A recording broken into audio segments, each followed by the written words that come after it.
temps, je venais de m'enfiler au moins 100 grammes de avec en plus, évidemment que j'allais être irritable.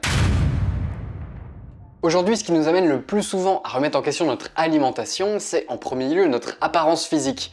Et ensuite, éventuellement, le diagnostic d'un symptôme vraiment pas cool. Mais jamais personne ne se dit « Aujourd'hui, mon couple ne va vraiment pas bien, je devrais peut-être changer mon alimentation ». Ça paraît absurde. Pas tant que ça en fait. Et c'est ce que je vais te démontrer dans cette vidéo. Si tu es nouveau sur cette chaîne, salut, moi c'est Clément. Je parle d'hygiène de vie et de nutrition au service de ton énergie pour maximiser tes projets, qu'ils soient professionnels ou personnels. Je sais ce que tu penses. Non mais attends Clément, je vois pas le rapport qu'il pourrait y avoir entre mon alimentation et mon couple. En fait, il y en a vraiment plusieurs des rapports et c'est pour ça que je t'invite vraiment à regarder cette vidéo jusqu'à la fin. Je vais aussi te parler un petit peu d'expérience personnelle par rapport à ça. Mais il va y avoir vraiment différents types, deux types principaux de conséquences qu'il peut y avoir sur ton couple et je vais te les détailler dès maintenant. Et le premier, ça va être les conséquences court terme, en tout cas les habitudes alimentaires qui vont avoir un impact court terme sur ton couple. Un exemple d'impact court terme, ça va être par exemple si tu vas consommer particulièrement beaucoup de sucre à un instant T. Tu as peut-être remarqué si tu as des enfants, ou tu as peut-être déjà vu des enfants manger pas mal de bonbons, quand un enfant a mangé du sucre, il a tendance à être assez insupportable, à courir un peu partout et voilà, tu as tout cet excès d'énergie et en général qui peut aussi jouer sur l'humeur, sur le fait que l'enfant va s'énerver plus facilement. Ça marche pas que sur les enfants en fait, ça marche aussi sur toi et si tu fais un excès de sucre, tu peux avoir tendance à être plus irritable. C'est également le cas avec les stimulants comme le café par exemple. Si tu es particulièrement sensible à la caféine ou qu'à un moment donné en particulier tu fais un peu une overdose de caféine, tu peux avoir ce côté vraiment irritable qui va forcément impacter ta relation aux autres et pour peu qu'à ce moment-là tu sois avec ton autre moitié, ça pourrait en fait aboutir à des conflits qui n'ont pas lieu d'être et qui en fait ne seraient pas arrivés si jamais ton alimentation avait été différente. Et ça paraît un peu perché comme ça, mais il y a une étude très sérieuse qui a été faite, notamment avec le petit déjeuner, où en fait un laboratoire a expérimenté la réaction de certaines personnes face à une situation, on va dire, frustrante en fonction de si leur petit déjeuner était riche en sucre ou si il était riche en glucides mais également en protéines pour compenser en fait le pic de sucre. Et les personnes réagissaient beaucoup plus de manière émotionnelle avec le petit déjeuner riche en sucre plutôt que celui riche en protéines où elles étaient beaucoup plus rationnelles.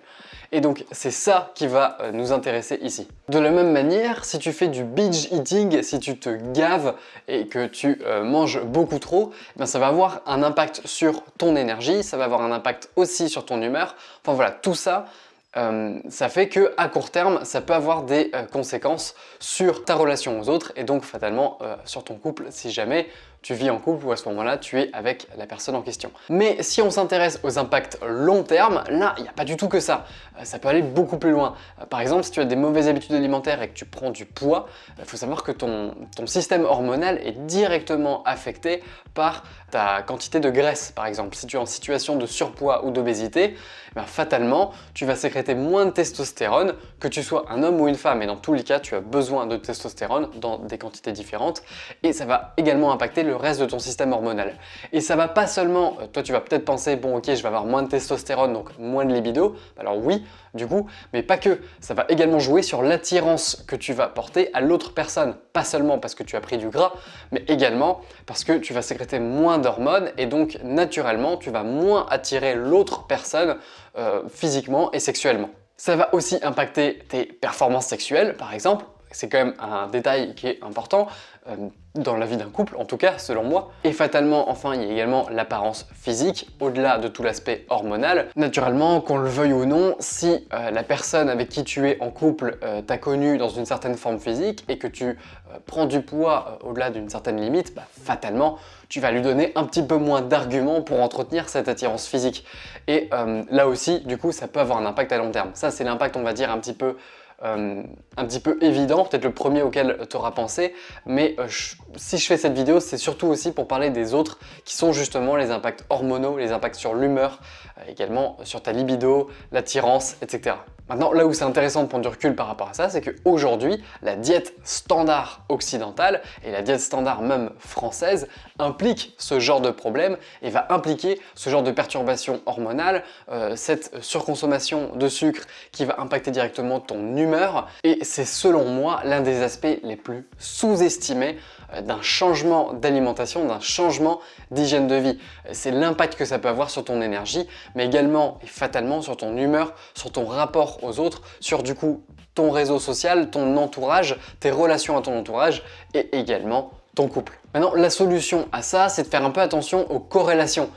Observe un petit peu quand tu manges telle ou telle chose, quand tu sens que tu as un pic, tu vas te sentir particulièrement irritable, essaie de te poser la question de qu'est-ce qui a pu provoquer ce changement. Qu'est-ce que tu as mangé récemment? En général, si c'est une conséquence de la caféine ou du sucre, c'est par rapport à ce que tu as consommé dans l'heure qui précède, dans ces eaux-là. Si c'est plus chronique, on va dire, ça peut être des changements généraux à faire dans ton alimentation et ton hygiène de vie. Ça peut être par rapport à ton sommeil aussi. Enfin voilà, essaye de voir un peu les corrélations, ce que tu peux changer. Et il y a des gros avantages à ça, c'est que quand tu vas commencer à connaître ton corps et à savoir comment, à anticiper, on va dire, tes réactions à certaines choses, tu vas être capable de le verbaliser. Et dans un couple, pouvoir le verbaliser, ça a son importance. Parce que ça va permettre d'une manière ou d'une autre de te dédouaner, on va dire, de ta réaction, on va dire, de ton humeur. Ça m'est arrivé une fois avec ma copine de l'époque, on était allé dans un salon de thé que j'adore particulièrement et qui fait des pâtisseries à tomber par terre. Sauf que ce qui se passe, c'est que moi je suis un gros mangeur et en l'occurrence ma copine de l'époque effectivement aime bien la nourriture, mais de par son poids et sa taille ne mange forcément pas les mêmes quantités que moi. Et donc ce qui arrive généralement, c'est que dans ce genre un petit peu de plaisir, tu vois, de plaisir de pâtisserie, qu'on va se faire un dessert au restaurant, etc. J'avais souvent tendance à être la personne qui allait finir son plat ou finir son dessert parce que elle avait plus de place et moi, par gourmandise, foutu pour foutu, j'attaquais son dessert également. Elle avait pris le fondant au chocolat de mémoire que je prends généralement pas parce que j'en ai déjà parlé dans d'autres vidéos, mais je suis très sensible à la caféine au point que même la caféine et la théobromine, qui est une molécule très similaire à la caféine qui est présente dans le chocolat, fait que au-delà de certaines quantités de chocolat, je peux pas et ça va vraiment me faire avoir des impacts négatifs sur moi, me faire me sentir irritable. Enfin, c'est un cocktail que j'essaye d'éviter.